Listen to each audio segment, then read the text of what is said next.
Let's start with this. Mark Zuckerberg, good guy. I mean, he brought us Facebook, and that is the thing that brought all of us together, brought our families together, all the people that we'd lost touch with. Oh, the world is so much better now that we have Facebook. So now he's got another idea. Could we play the clip of Mark Zuckerberg? There's the stat that I always think is crazy. The average American, I think it's fewer than 3 friends. 3 people that they'd consider friends. And the average person has demand for meaningfully more. I think it's like 15 friends or something, right? I guess there's probably some point where you're like, all right, I'm just too busy. I can't deal with more people. But the average person wants more connection than they have.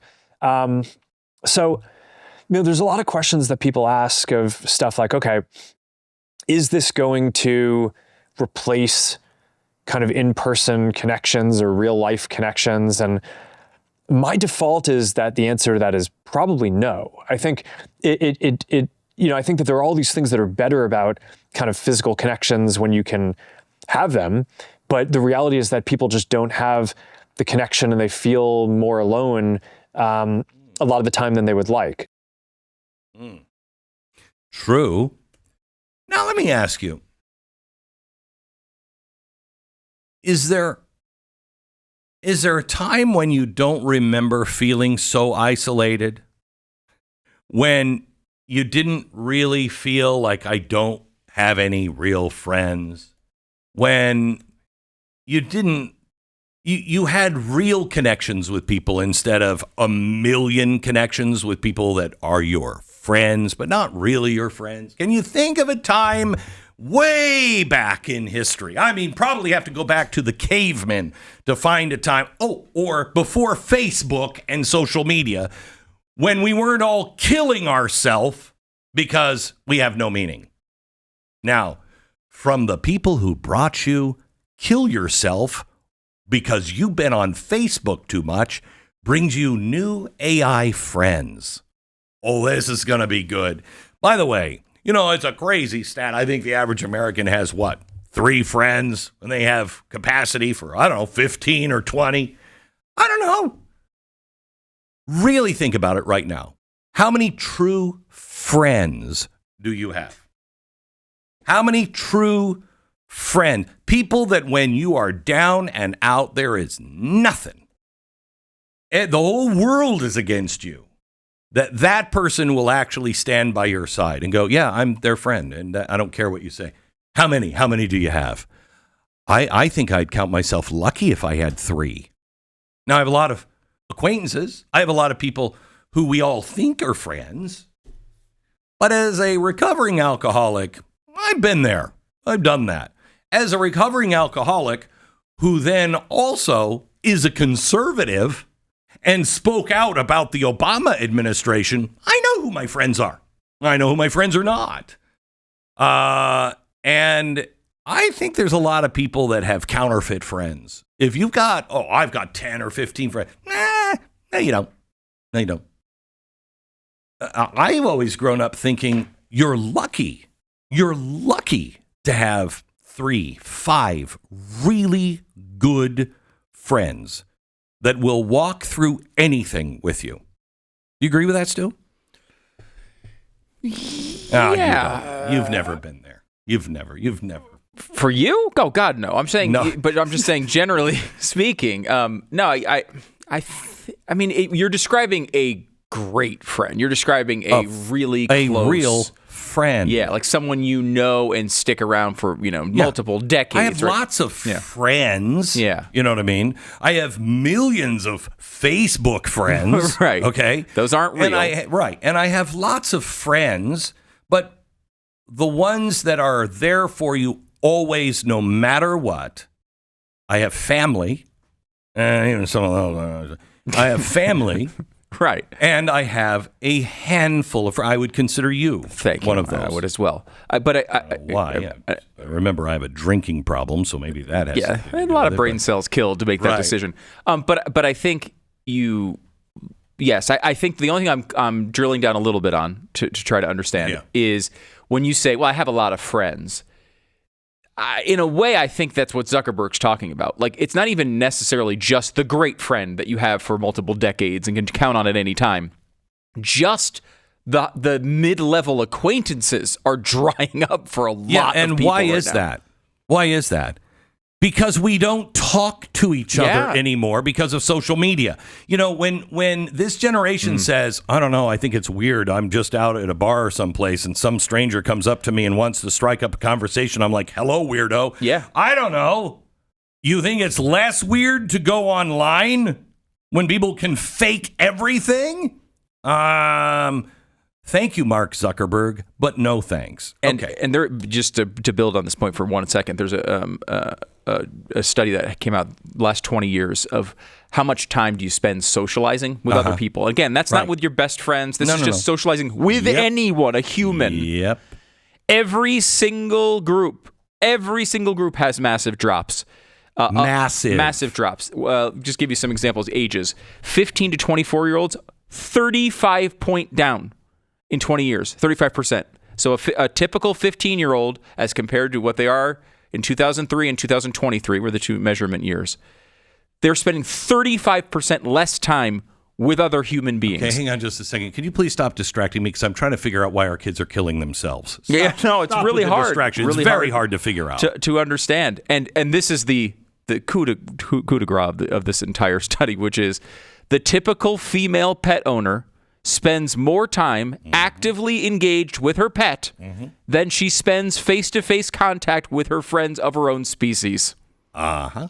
That is an unbelievable... Not like you're in the same house as your cat, right? You just no, more face-to-face time with your cat.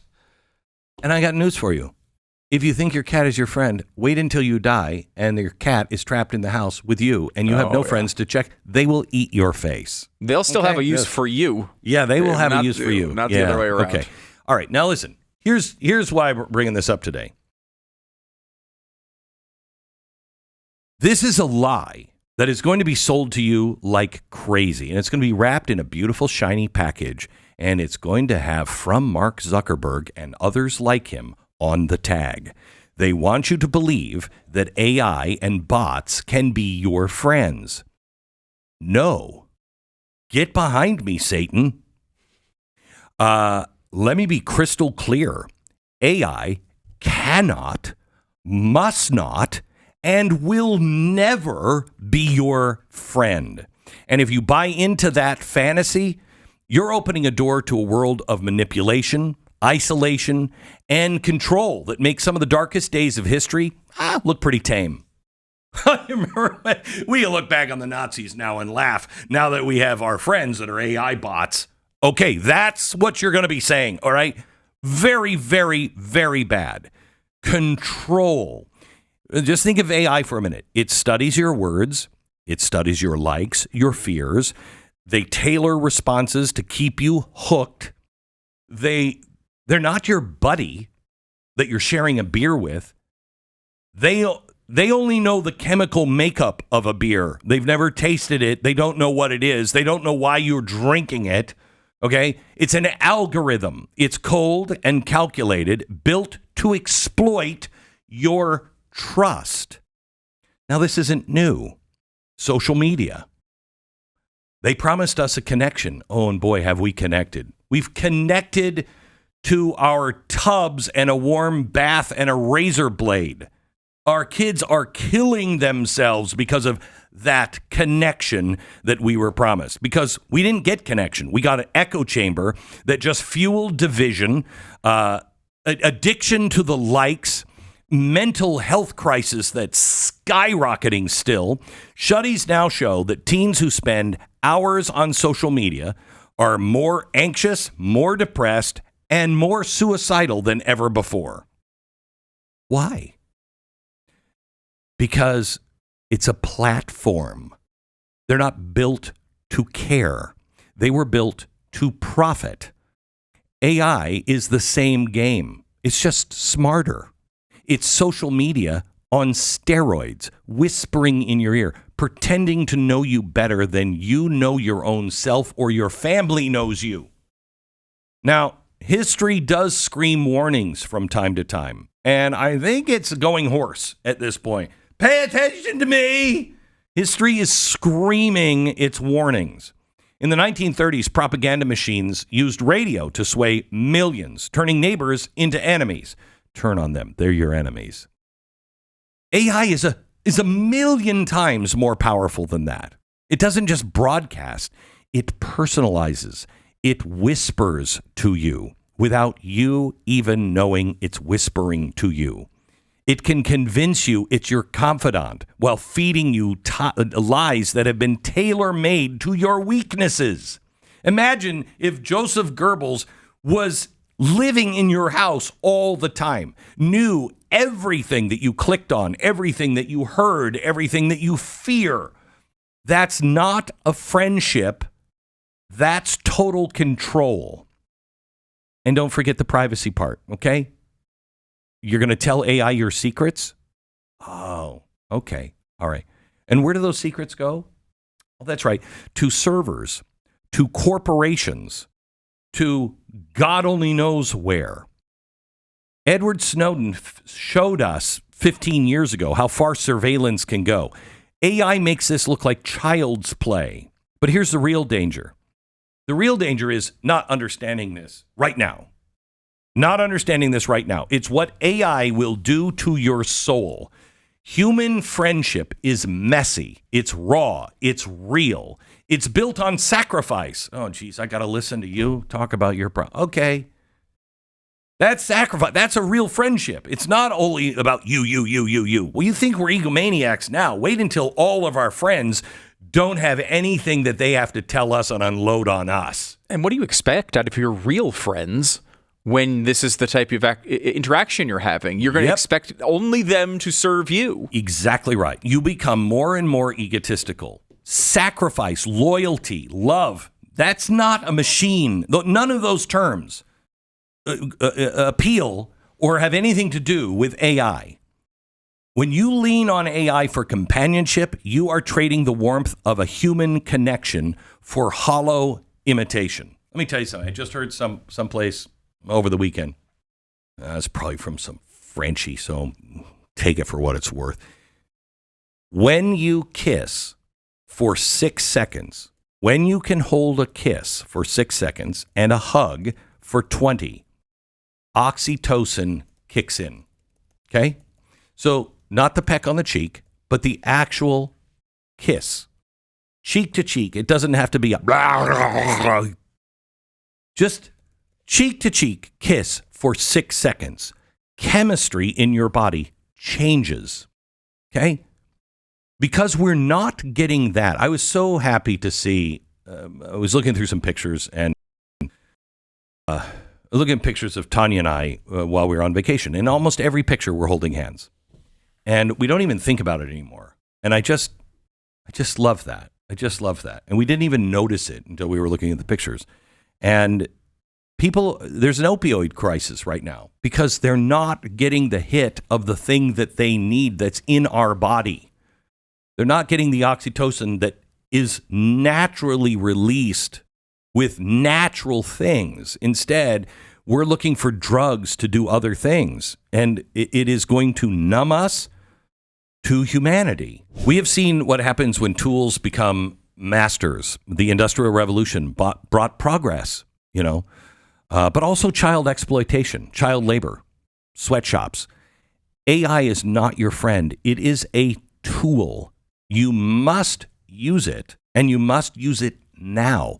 But don't ever, ever, ever trust it. Never. It is not your friend. It is cold, calculated, and a machine to make you feel as though it's alive and your friend. It is not. Tanya and I did a lot of thinking and a lot of praying while we were on vacation, and I have some big announcements that I'm going to be making in a few weeks ahead. And one of them is about AI. I've been telling you for a while I am working on something with AI, and I'm going to announce it soon, and I hope that it is something that you will appreciate and be able to understand what we're doing and why I'm doing it, and that you will want to help on it. But we are in a rapidly closing window, and you have to choose sides. Am I going to be one of the people that understand AI? If you don't understand AI, you'll get lost to it. You will. It will enter your life without you even noticing it. You are somebody who will understand AI, what it is, what it does, and keep it at a trust but verify, at a distance where you can use what you want to use, but far enough away from you so it's not conning you into using it any more than you need. Because, as I will show you soon, very powerful tools that I believe we're all here for a reason. And I do believe that Christ is coming. And I do believe that AI is going to be a powerful tool of, quite honestly, the Antichrist, but also a very powerful tool in the fight against it. And we're just going to have some announcements coming for you soon. But please pay attention to AI. Know what it is and dismiss people like Mark Zuckerberg who say, it's got to be your friend.